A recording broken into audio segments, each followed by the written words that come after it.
ये कहानी है दो बहनों की। छोटी बहन अनन्या और बड़ी बहन काव्या।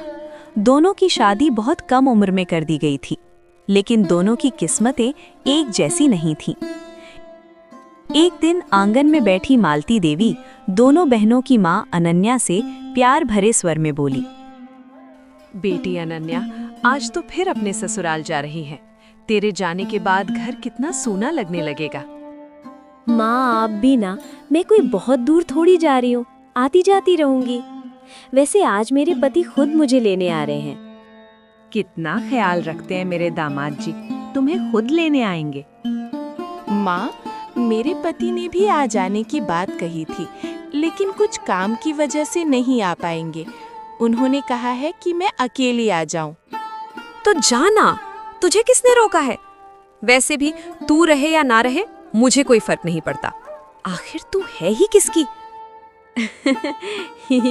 हाँ दीदी, माँ ठीक कह रही हैं। वैसे भी आपके पति तो मजदूरी करते हैं, उनके पास इतना वक्त कहाँ होता होगा। काव्या की आंखों में आंसू भर आए, लेकिन वो कुछ नहीं बोली। उस गरीब से भला क्या उम्मीद, बेहतर है तुम अकेली ही चली जाओ। अनन्या, वे भले ही मजदूरी करते हों, लेकिन मेरे दिल में वो बहुत अमीर हैं, तुम्हारे पति से भी कहीं ज्यादा। तेरी जुबान बहुत चलने लगी है काव्या, अभी इसी वक्त यहाँ से निकल जा। ठीक है माँ, मैं चली जाती हूँ। वैसे भी मुझे यहाँ रहने का कोई शौक नहीं है। आप अपना और बाबूजी का ख्याल रखना।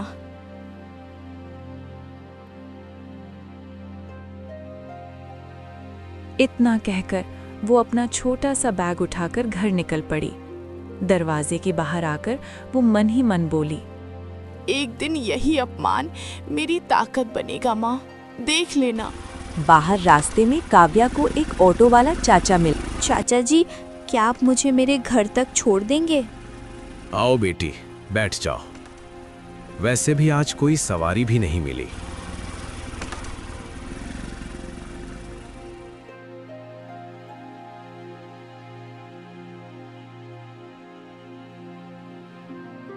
भाग्यवती, काव्या कहाँ है? कहीं दिखाई नहीं दे रही। वो तो कब के अपने घर चली गई। अकेली? और तुमने उसे अकेले जाने कैसे दिया? अब इसमें मेरी क्या गलती, वो खुद ही चली गई। शायद मैंने भी कभी उसकी तकलीफ नहीं समझी।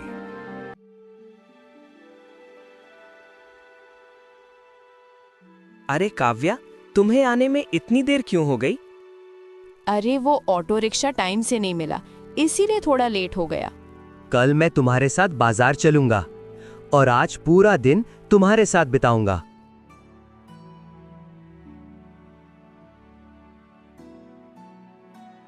अरे अनन्या, तुम यहाँ कैसे? नितिन की आवाज सुनते ही अनन्या पलटी। एक पल के लिए उसकी आंखों में हैरानी दिखी, लेकिन अगले ही पल उसका चेहरा सख्त हो गया। आप हमेशा मेरे रास्ते में क्यों आ जाती है? जहां मैं होती हूँ वहां आपकी परछाई भी क्यों दिख जाती है? सच कहूँ तो मुझे आपसे नफरत है। ये शब्द तीर की तरह काव्या के दिल में छुप गए। वो कुछ कहना चाहती थी, लेकिन होंठ कांप गए, नजरें झुक गईं।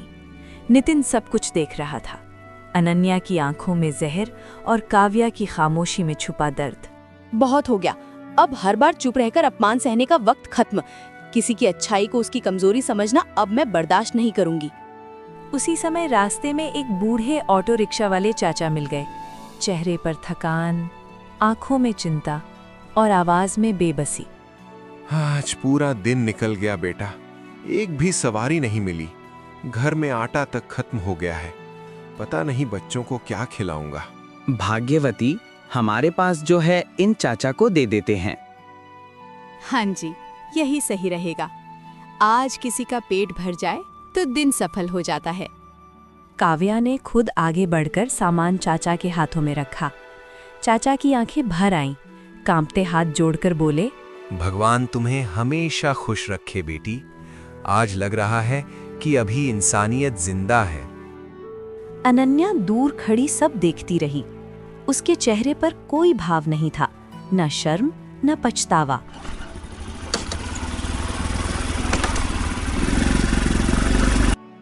तुम अनन्या से इतनी नफरत क्यों करती हो काव्या? तुम्हारा स्वभाव तो ऐसा नहीं है। नफरत नहीं है नितिन, बस थक गई हूँ, क्योंकि उसने मुझे कभी अपनी बहन माना ही नहीं। हमेशा मुझे पराया समझा, और परायों से कैसा व्यवहार होता है ये तुम भी जानते हो। अब ऐसे और नहीं चलेगा। मुझे नितिन से मिलकर अच्छे से बात करनी ही पड़ेगी। ये जी ऐसे अकेले अकेले बैठकर क्या सोच रहे हैं आप? नहीं भाग्यवती, कुछ खास नहीं। वैसे मैं सोच रहा हूँ कि कल एक बार काव्या के घर होकर आऊं। उस लावारिस के घर? लेकिन आप मेरी बेटी अनन्या के घर भी तो जा सकते हैं। भाग्यवती, मुझे इस समय कोई बहस नहीं चाहिए। कुछ बातें दिमाग लगाकर भी सोचा करो। उस दिन मैंने अनन्या और आदित्य को अच्छे से खाना खिलाकर विदा किया, लेकिन काव्या से जाते वक्त ठीक से मिल भी नहीं पाया। खैर, ये सब तुम्हें समझाकर भी कोई फायदा नहीं। अगर खाना बन गया हो तो चलो दोनों मिलकर खा लेते हैं। मालती देवी ने कोई जवाब नहीं दिया, चुपचाप रसोई की ओर चले गए।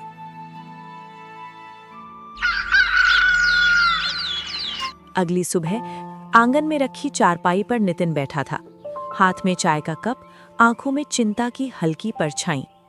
तभी काव्या पास आकर बोली, अरे जी, आप चाय पीकर अब तक यहीं बैठे हैं? आज काम पर नहीं जाना है क्या? कल भी तो पूरा दिन घर का सामान लेने में ही निकल गया था। नहीं भाग्यवती, इन दिनों कहीं भी काम नहीं मिल रहा, इसलिए कुछ दिन घर पर ही रहना पड़ेगा। लेकिन ऐसे तो घर चलाना मुश्किल हो जाएगा। कल जो राशन लाए थे उसमें से आधा तो हमने चाचा जी को दे दिया। भाग्यवती, तुम इतनी चिंता क्यों करती हो? मैं हूं ना, मुझ पर भरोसा रखो, घर चल जाएगा। ठीक है, अगर इन दिनों काम नहीं है तो आप थोड़ा आराम ही कर लीजिए। वैसे भी आप बहुत मेहनत करते हैं। अब मैं रसोई में जाकर काम में लगती हूँ।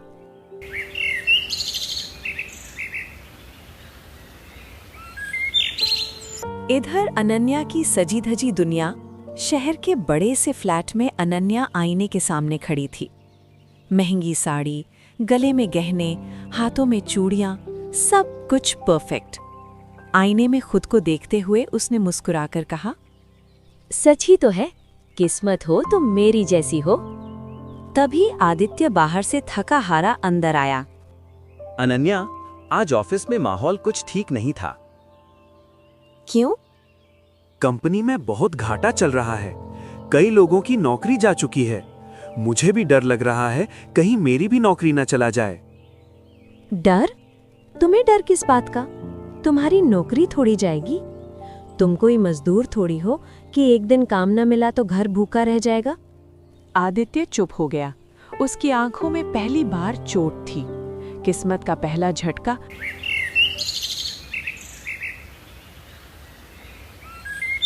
कुछ ही दिनों बाद फोन की घंटी बजी। आदित्य ने कॉल उठाया। कुछ सेकंड में उसका चेहरा पीला पड़ गया। क्या सर, लेकिन मैंने तो पूरी मेहनत से काम किया था। इतना बोलते ही फोन कट गया। आदित्य कुर्सी पर बैठ गया। अनन्या ने चौंक कर पूछा, क्या हुआ आदित्य, सब ठीक तो है? अनन्या, मेरी नौकरी चली गई। जिसका हमें डर था वही हुआ। क्या मतलब नौकरी चली गई? अब हम क्या करेंगे? कुछ दिन तक मुश्किल होंगे, लेकिन तब तक मैं नया काम ढूंढ लूंगा। अनन्या का घमंड अब डर में बदलने लगा। कुछ दिन बाद अनन्या मायके पहुंची। मालती देवी ने चिंता से पूछा, क्या हुआ बेटी, चेहरा उतरा हुआ क्यों है? कोई परेशानी है क्या? माँ, आदित्य की नौकरी चली गई। अब हम लोग बेरोजगार हो गए माँ, कुछ समझ में नहीं आ रही है। हे भगवान, अब क्या होगा? बेटी, मेहनत करने वाले कभी भूखे नहीं रहते। नौकरी तो फिर मिल जाएगी, इसमें परेशान होने वाली बात क्या है? अनन्या को याद आया, यही बात कभी काव्या ने कही थी। काव्या की बदली हुई जिंदगी। उधर काव्या अपने नए घर में थी, लेकिन उसका व्यवहार वही सादा विनम्र। नितिन ने उससे कहा, काव्या, आज हमारे घर एक खास मेहमान आने वाले हैं। कौन आने वाला है जी? हमें भी तो बताइए। तुम्हारे पिताजी, और शायद अनन्या भी। क्या वो मुझसे बात भी करना चाहेंगे?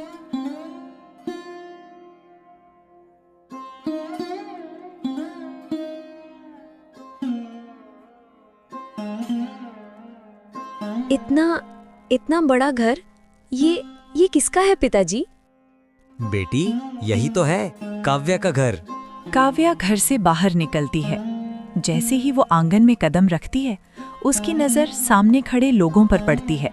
सामने पिता, माँ और अनन्या।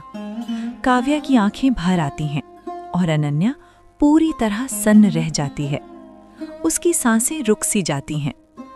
वही बहन सामने खड़ी थी जिसे वो कभी लावारिस कहकर हंसी उड़ाती थी, बेकार कहकर नजरअंदाज करती थी, गरीब कहकर अपनी ऊंचाई दिखाती थी। आज वही बहन सर उठाए खड़ी थी। न कोई शिकवा, न कोई शिकायत, बस आंखों में आत्मसम्मान और चेहरे पर सुकून। दीदी, आप लोग इतना सब, ये घर, ये इज्जत, सब कैसे? मेहनत से और इंसानियत से अनन्या। दीदी, मुझे माफ कर दो। मैंने आपको हमेशा नीचा दिखाया, आपकी गरीबी का मजाक उड़ाया, खुद को आपसे बड़ा समझा। मैंने तुम्हें कभी दुश्मन नहीं माना अनन्या, मैंने तो बस बहन माना है। मालती देवी अब खुद को रोक नहीं पाई। उनकी आंखों से आंसू बहने लगे। काव्या बेटी, मैंने तुझसे बहुत बड़ा पाप किया। तुझे बेटी होकर भी बेटी नहीं समझा। क्या तू मुझे माफ कर पाएगी? माफी मांगने से रिश्ता छोटा नहीं होता, बल्कि और पवित्र हो जाता है। आज समझ आया बेटियों में फर्क करने की सजा क्या होती है। इज्जत पैसों से नहीं मिलती, इज्जत मिलती है व्यवहार से।